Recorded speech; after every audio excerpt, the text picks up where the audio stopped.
What a generous and other-centered young man God gave the world in Shawn Reesor.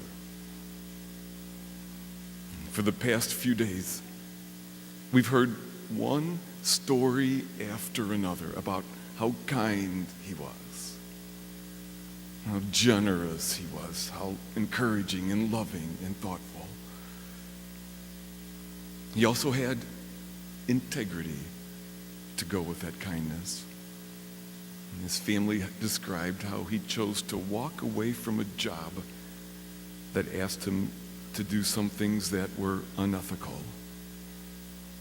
And when I think about all the goodness that we've each come to know in Shawn, I'm convinced that at least in part, that it was nurtured at home.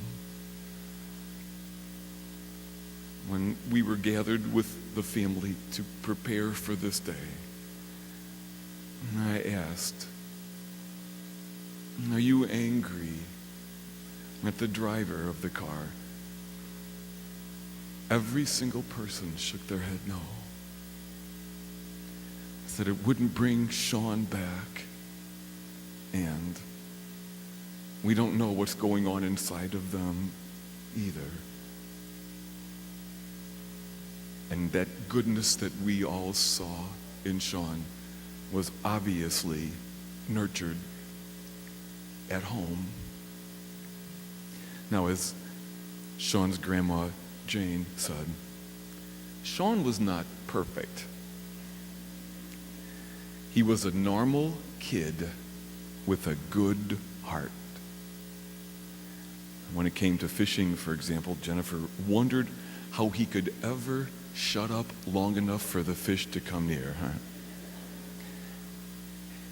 And he could make you believe anything, huh? Such as that he was going to sell ferrets from a farm, or how he was the one who helped Jenny with her English. He was a normal kid with a good heart.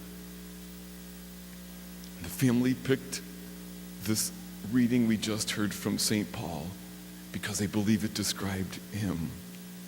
It said, love is patient, love is kind, love is generous and other-centered. And I hope that as you heard that reading proclaimed, you heard a description of the goodness you saw in this imperfect, other-centered young man. And they picked the gospel in part because in this gospel we hear Jesus acknowledge that that is what it is all about. Jesus said that at the end of our lives, it's not going to matter how much money we have, how we look, or how powerful we are. What did Jesus say would matter to him at the end of our lives? Were you kind to the outcast? Did you feed the hungry? Did you visit the lonely? He said, if you did, then come home, because when you did that to me. And so, how could Jesus say anything to Shawn but, Shawn, thanks for loving me and all of these people. Come home. As was said in the beautiful eulogy, it was the little things that Shawn was best at. He had a hug or a kind word for everyone. When his classmate and friend Tyler Barklage was killed 3 years ago, Shawn stepped in to be a big brother to Trey and Trent, Tyler's younger brothers. Less than 2 weeks ago, he was Trey's confirmation sponsor. And as his family said, you didn't have to be his best friend for him to care for you or to help you out. He donated his organs. His family donated his organs and helped at least 50 people because, of course, he spent his life being kind to others, and of course, they knew he would want that at death as well. He was so good at gathering people together, as you said. Look at the people he's gathered together. What a group, huh? And the people who gathered last night, and the young adults who gathered here on Tuesday night. We had just about 250 young adults, and they got up to the microphone and shared story after story of the kindness they saw in him. And when that part was over, many people said, and I could have said this, but I was afraid I would have cried. There's so many stories that we could tell. And at that gathering, I asked, well, I'd like to know how you know Shawn. So if you know him from work, raise your hand. Or you know him from school, raise your hand. Or if you're related, or from the neighborhood. And people would raise their hands. And then I said, and how many people here would call him friend? And everybody raised their hands. It shows us what a difference a normal kid with a good heart can make.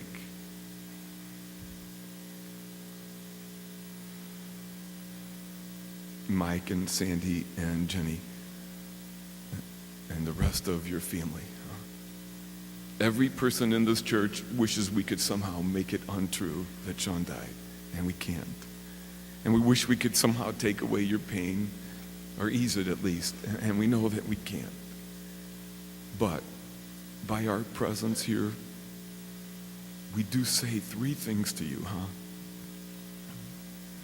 First, and if you don't mind me to speak on behalf of all of us, first, thank you for giving the world such a generous and good young man.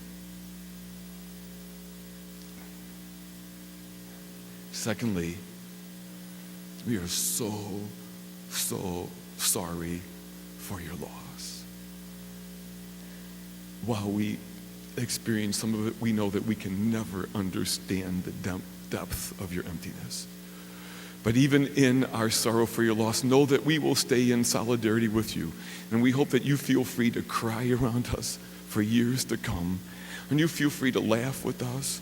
And as we together, we will keep the best of Shawn alive in our hearts with you forever. Because the third thing is, we believe with you that love is forever.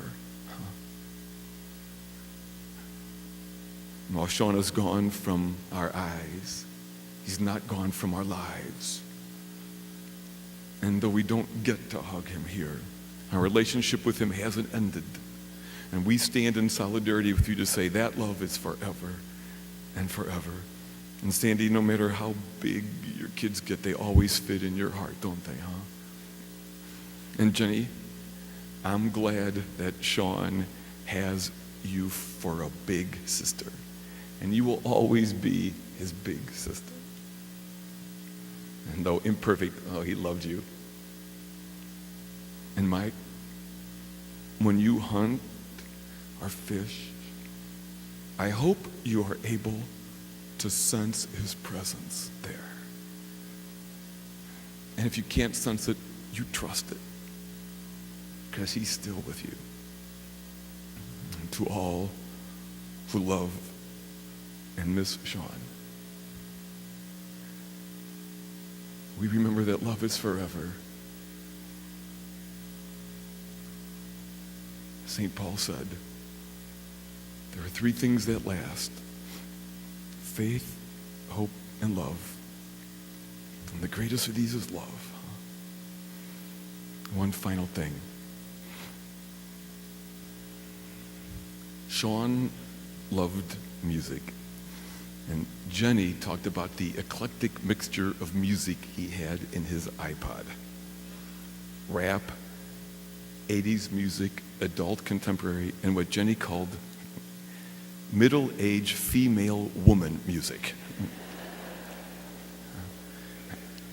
I don't exactly know what that is.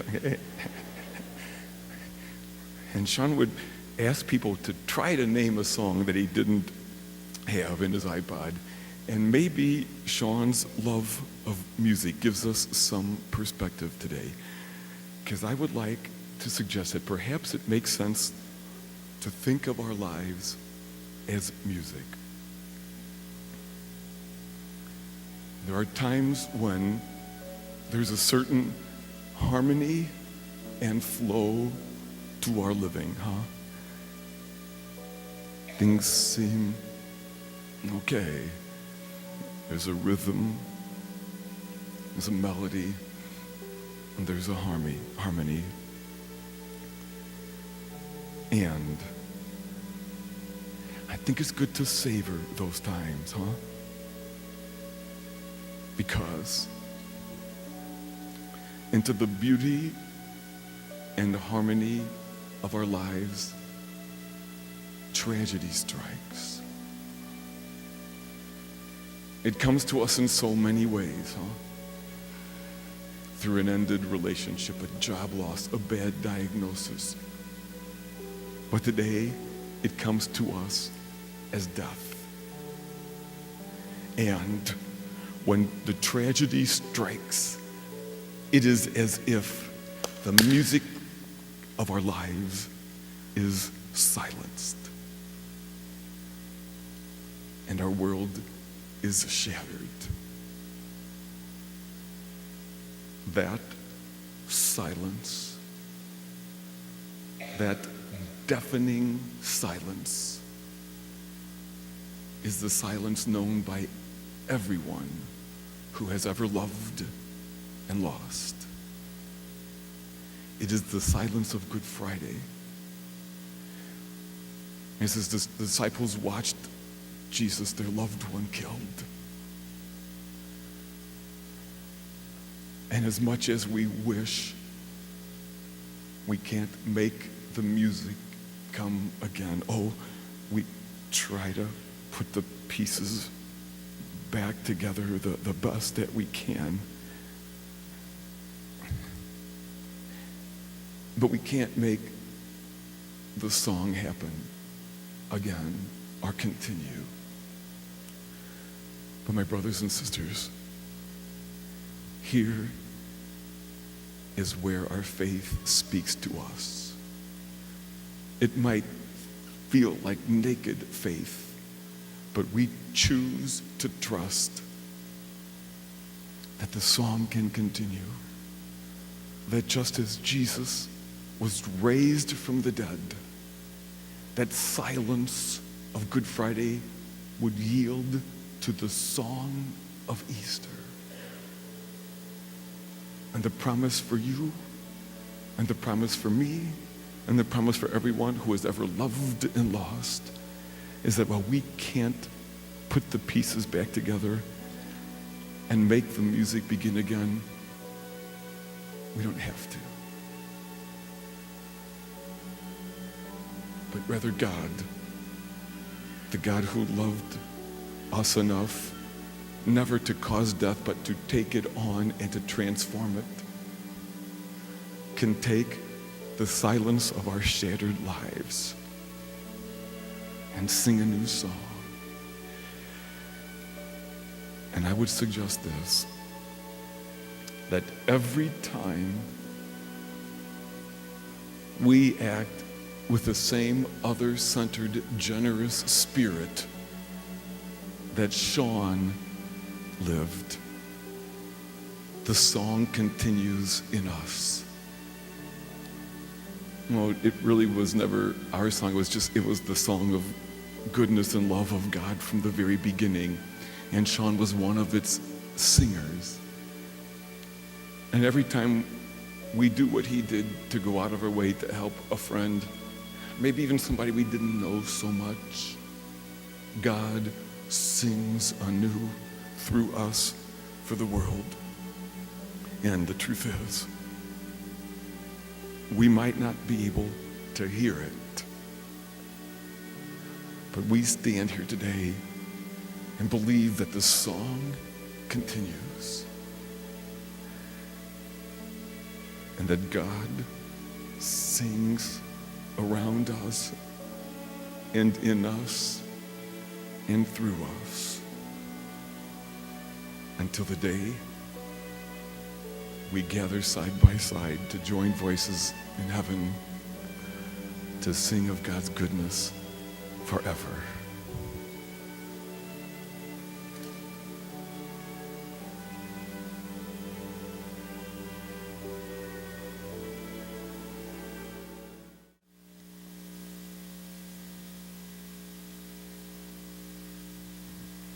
Oh, hello, buddy. Nice hat.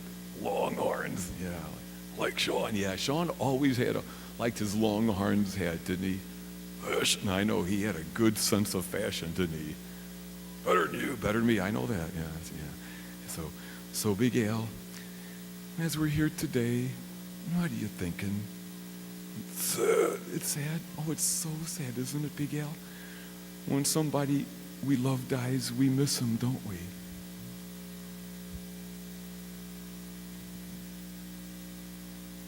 Sorry. Oh, you're sorry that you're crying? Oh, Big Al, you don't have to be sorry that you're crying. You wouldn't cry if you didn't care. I called tears like that holy water because they come from love, huh?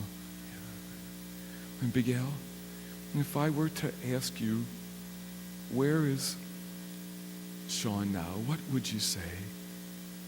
With God. With God, yeah. We prayed that God will take him home into loving arms forever. More. What else? Our hearts. Ah, you're right, Big Al. We keep the best of him alive in our hearts forever. Idea. What's your idea? Oh, that's a good idea. Oh, okay. Big Al said that when we miss Shawn so much that we can't stand it, we could just ask God to give him what, Big Al? A hug. Ask God to give him a hug for us. Big Al, I'm sure God would do just that. Bye. Boys and girls, it is okay if you cry, or your moms and dads, brothers and sisters cry. You know, Jesus cried when his friend died, and you wouldn't cry if you didn't care. It's also okay if you laugh. You don't have to think about it all the time, and we don't dishonor somebody's memory if we have joy again. And when we can't stand it because we miss him so much, I think Big Al's right. We ask God to give Shawn a hug for us, because I'm sure God would do just that.